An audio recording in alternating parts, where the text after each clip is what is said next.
पुणे शहरात विविध ठिकाणी पारव्यांना सार्वजनिक ठिकाणी खाद्यपदार्थ टाकले जातात आणि यामुळे या पारव्यांची संख्या जी आहे ती दिवसेंदिवस वाढत असल्याचं समोर आलं होतं। आणि आपण आता देखील पाहतोय की या ठिकाणी नदी पात्राच्या शेजारी मोठ्या प्रमाणात पारवे आहेत आणि या पारव्यांच्या विष्ठेमुळे आणि पिसांमुळे दम्यासारखे विविध आजार होऊ शकतात अशी बाब समोर आल्यानंतर महापालिकेकडून नागरिकांना आवाहन केले गेले की या पारव्यांना सार्वजनिक ठिकाणी खाद्यपदार्थ टाकू नये। तरीही काही नागरिकांकडून जे आहे ते या पारव्यांना खाद्यपदार्थ टाकले जात होते। त्यानंतर आता पुणे महापालिकेकडून जे नियमांचं जे नागरिक पालन करत नाहीत अशा नागरिकांकडून दंड वसुली सुरू केलेली आहे।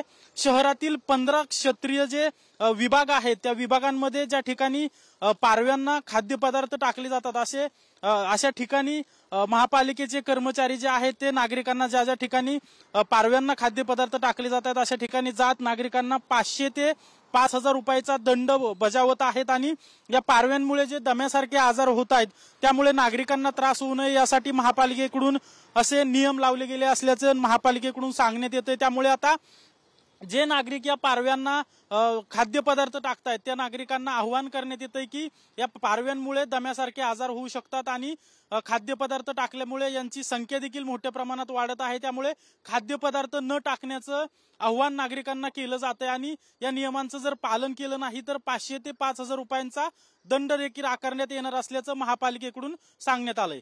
कॅमेरा पर्सन तुषार ननावरेसह अजिंक्य दायगुडे, TV9 मराठी, पुणे।